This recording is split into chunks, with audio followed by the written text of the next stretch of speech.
My parents didn't just steal my inheritance. They stole 7 years of my life. I can still hear the judge's voice as he said one word that changed everything. Guilty. My mother lowered her eyes. My father stood there without showing a single emotion. While officers placed handcuffs on my wrists, the two people who should have fought for me stayed silent. Everyone believed I had stolen millions from my own grandmother. The truth was far different. I never took a single dollar. It would take 7 long years and one forgotten flash drive before the real story finally came to light. If you enjoy emotional, true-style stories like this, let me know where you're watching from in the comments. I'd love to hear from you. And if you're enjoying this story, consider subscribing so you don't miss the next one. My name is Bryn Hale, and until I was 26 years old, I truly believed that family would always stand by you. My grandmother, Mavis Hale, spent decades building a successful commercial property business worth more than $30 million. Everyone assumed my parents, Grant and Lorna Hale, would eventually inherit everything she had worked for. Instead, Grandma asked me to help organize her medical records and estate documents during the final year of her life. I thought I was simply helping someone I loved.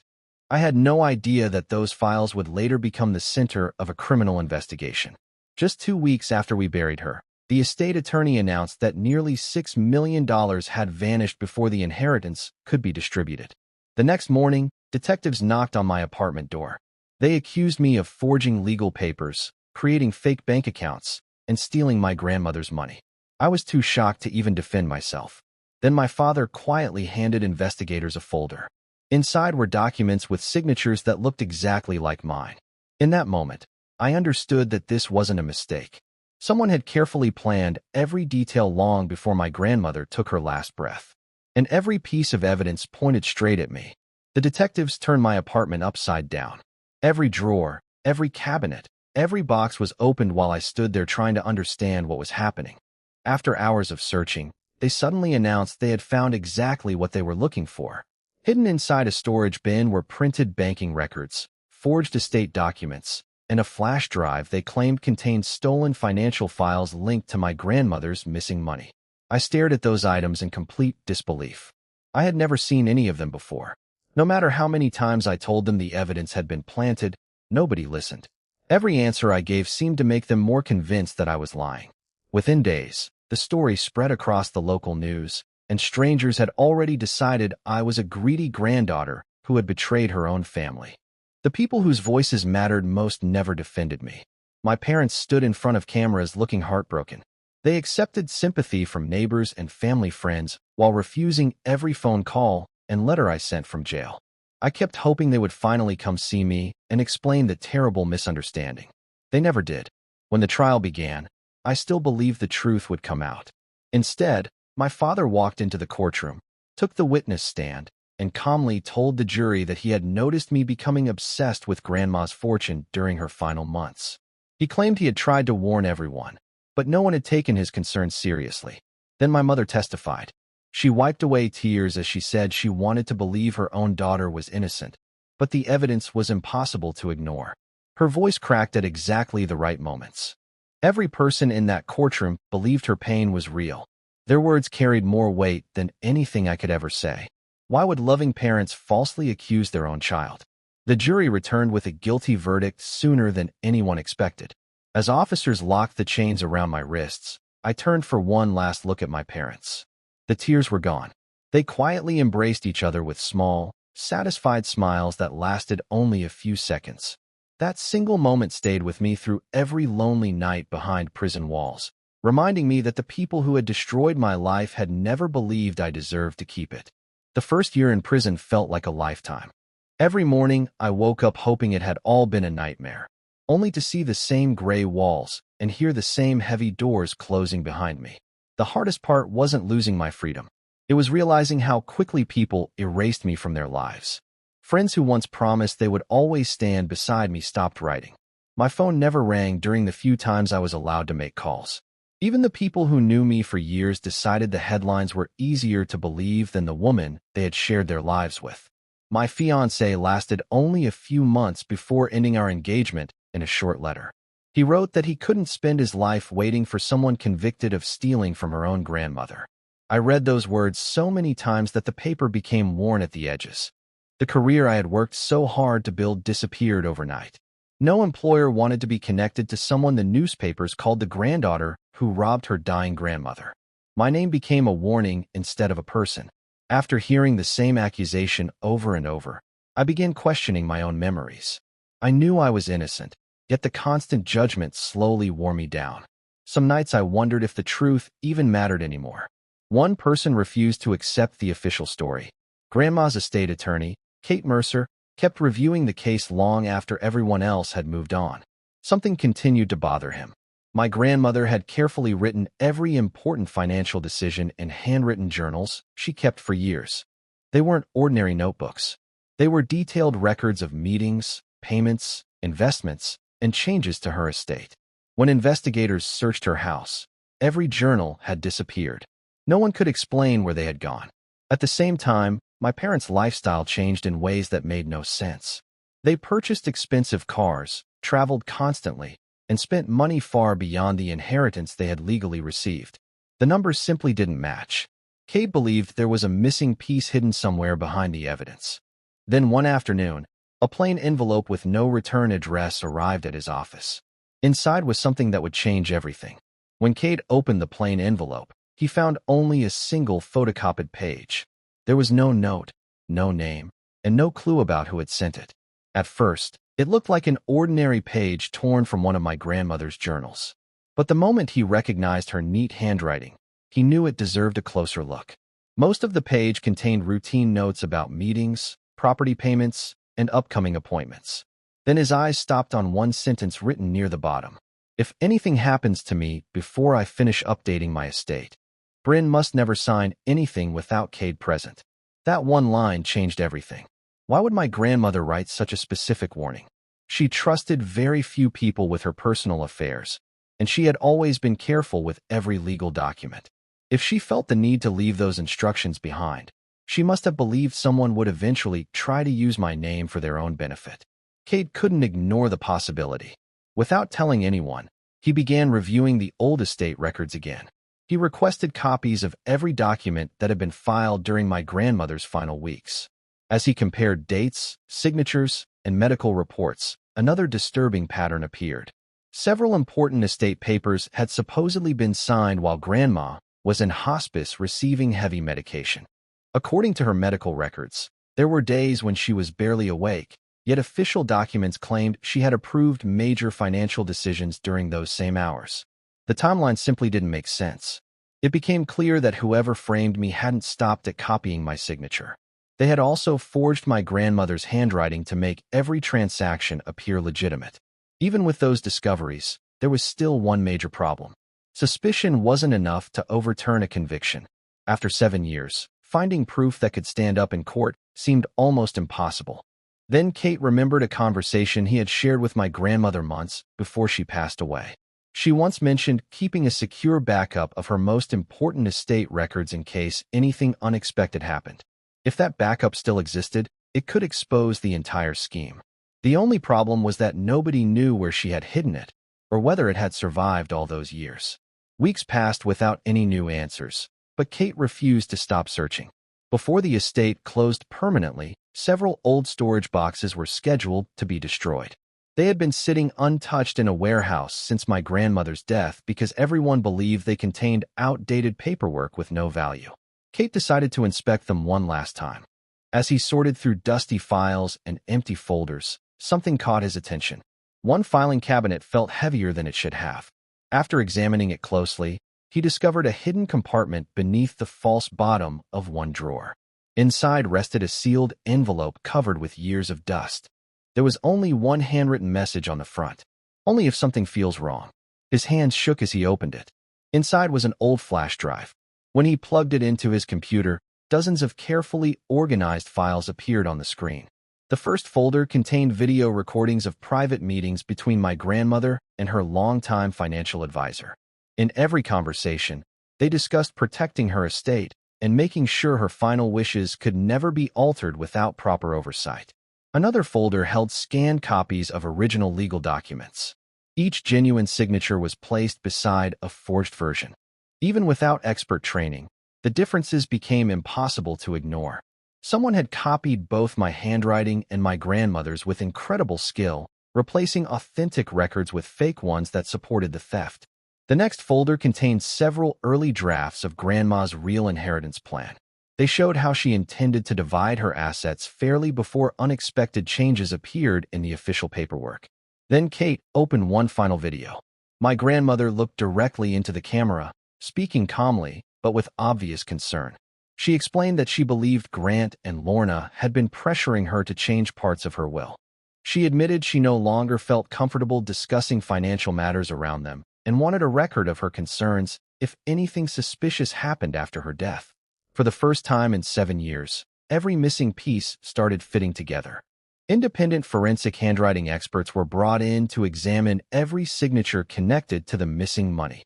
They spent weeks comparing the original documents with the forged versions found on the flash drive.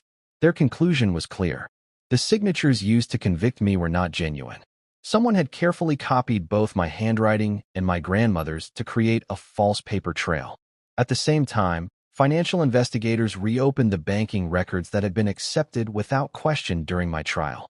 This time they followed every transaction from the beginning instead of stopping where the original investigation had ended. The results were shocking. Not a single dollar had ever entered my personal accounts or passed through any business connected to me. Instead, the money moved through several shell companies that appeared legitimate on paper but existed only to hide ownership. Those companies were secretly controlled by a longtime business partner of my father, Grant. From there, the funds quietly made their way into accounts connected to both of my parents through a series of complicated transfers. Every payment, every account, and every date matched perfectly. The truth that had been buried for years was finally impossible to deny. As more records came to light, the prosecutor who had led my original case made an unexpected admission. Important evidence that could have helped my defense had never been shared during the trial. Whether it had been overlooked or intentionally withheld, the result was the same. The jury had never been given the full picture before deciding my future. One by one, the foundation of my conviction began to collapse. For the first time since the prison gates closed behind me, I allowed myself to imagine what freedom might feel like again. Hope slowly replaced the hopelessness that had followed me for 7 long years. Then, only days before the new court hearing, investigators arrived at my parents' house with search warrants. The house was empty. Grant and Lorna had vanished without telling anyone where they were going. My parents didn't disappear for long. The moment investigators realized they were missing, federal agents began tracking their financial activity, phone records, and travel history. At the same time, the court ordered dozens of bank accounts connected to them and their business partners to be frozen. Years of hidden transactions were finally coming under close examination. The pressure closed in quickly. Grant and Lorna knew the evidence was growing stronger every day. Instead of facing the new hearing, they made plans to leave the country. They booked flights using a carefully prepared travel itinerary, hoping to stay one step ahead of investigators. They never made it onto the plane. Federal agents stopped them at the airport before boarding began. In front of confused travelers, both of my parents were taken into custody. The same confidence they'd shown during my trial disappeared as cameras recorded them being escorted away in handcuffs. The story spread across television and newspapers within hours. For years, those same reporters had described me as the greedy granddaughter who stole from her dying grandmother. Now, they were asking a different question. How had such a carefully planned fraud remained hidden for so long? As new evidence became public, the answer was becoming painfully clear. While the investigation continued, another court order arrived at the prison where I had spent the last 7 years of my life. My conviction had been officially overturned. A correctional officer opened my cell and quietly told me it had time to go home. I packed the few personal belongings I still owned into one small box. Everything else had been lost to time. Walking toward the prison gates felt strange. I had imagined that moment thousands of times, yet when it finally arrived, I wasn't sure how to feel. The world outside had moved forward without me, and I had to learn how to live in it again. People expected anger. Some expected revenge. What I wanted was something much simpler. I wanted the truth to be spoken in the same courtroom where my life had been destroyed. I wanted every lie exposed in front of everyone who had believed it. Only then could I begin putting the pieces of my life back together. The final hearing was approaching, And for the first time in 7 years, my parents would have no choice but to face me. The courtroom was filled long before the hearing began. Reporters lined the back rows, attorneys filled every table, and people who had followed my case for years waited quietly for the proceedings to begin. 7 years earlier, this same room had taken everything from me. Now it held my last chance to clear my name. The evidence was presented piece by piece. Large screens displayed every forged signature that had been used against me. Handwriting experts carefully explained the differences between the genuine documents and the fabricated ones. They showed how small details, invisible to an untrained eye, proved the signatures had been copied rather than written naturally. Next came the financial records. Banking investigators walked the court through each transfer, following the missing money from one account to another. They demonstrated how the funds had moved through shell companies before reaching accounts connected to my parents. The paper trail was complete, leaving very little room for doubt. Then Kate asked the court to play the video recovered from my grandmother's forgotten flash drive. The room became completely silent. My grandmother appeared on the screen calm, but serious. She explained that she feared Grant and Lorna were pressuring her to change parts of her estate plan. She said she wanted her concerns recorded in case anything happened before she could finish updating her legal documents. Hearing her voice again after so many years filled the courtroom with an uneasy silence. When the recording ended, my father tried to blame financial advisors and business associates for everything that had happened. My mother insisted she had simply trusted the wrong people and never understood what was taking place. Neither explanation survived cross-examination. But even after justice was served, there was still one decision only I could make. The weeks after my name was cleared felt almost unreal. For so long, every part of my life had been controlled by prison schedules, court dates, and headlines that painted me as a criminal. Now I woke up each morning without locked doors or guards watching every move. Freedom was no longer a dream. It was finally mine again. The legal battles didn't end with my release. A civil court ordered that the stolen inheritance be returned along with financial compensation for the 7 years I had lost because of my wrongful conviction. No amount of money could replace birthdays, holidays, or the life I should have been living, but the judgment acknowledged the damage that had been done. People expected me to rebuild the luxurious life my parents had chased. Instead, I made a different choice. I used a large part of the settlement to establish a legal foundation that provided support for people falsely accused of financial crimes. Many couldn't afford experienced attorneys or investigators, and I knew exactly what happened when innocent people had no one willing to fight for them. Helping them gave purpose to everything I had survived. As the truth spread, old friends slowly returned.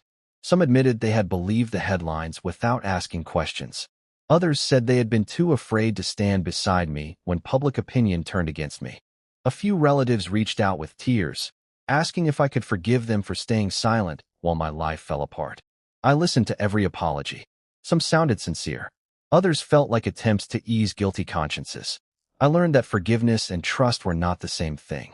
I could let go of my anger without pretending the past had never happened. While I was rebuilding my future, Grant and Lorna faced sentencing in federal court. The evidence left little room for mercy, and both received lengthy prison terms for fraud, conspiracy, and related financial crimes. As they were led away in handcuffs, I couldn't help thinking about the years they had stolen from me. Now they would spend years behind bars themselves, finally understanding the true cost of taking someone else's life apart. There was only one place I still hadn't found the strength to visit. It was the place where this entire story had begun. A few days after everything was finally over, I drove to the cemetery where my grandmother had been buried. For 7 years, I had avoided that place. Every time I thought about visiting, I remembered the funeral, the investigation, and the day my entire life fell apart. I wasn't ready to face those memories until now. I believed prison had taken away my future forever. I thought the best years of my life had disappeared behind concrete walls and locked doors. Looking back, I realized those years had also taught me resilience, patience, and the value of never giving up even when the entire world believes you're guilty. Eventually, the stolen inheritance was returned. My reputation was restored. People finally knew my name for the right reasons instead of the wrong ones. But none of those victories meant as much as one simple moment inside that courtroom. After 7 years of waiting, the judge looked at me and said the words I thought I might never hear. Bryn Hale, you are completely innocent. No amount of money could equal the peace those words brought into my life. As I stood and prepared to leave the cemetery, I realized I wasn't carrying hatred anymore. Holding on to anger would only keep me tied to the people who had tried to destroy me. My parents had stolen 7 years of my life. They had taken away opportunities, relationships, and memories I could never recover. But they had failed to take the years that still lay ahead. I walked away from my grandmother's grave with hope instead of bitterness, knowing that my story would no longer be remembered for the lies that sent me to prison, but for the truth that finally set me free. If this story moved you, take a moment to let me know what you would have done if you were in Bryn's place. Could you ever forgive parents who stole 7 years of your life? Or would some wounds never truly heal? Share your thoughts in the comments. I read as many as I can, and I'd love to hear your perspective. If you enjoy emotional, suspenseful stories about betrayal, justice, and second chances, don't forget to like this video, subscribe to the channel, and turn on notifications so you never miss our next story. Thank you for watching, and I'll see you in the next one.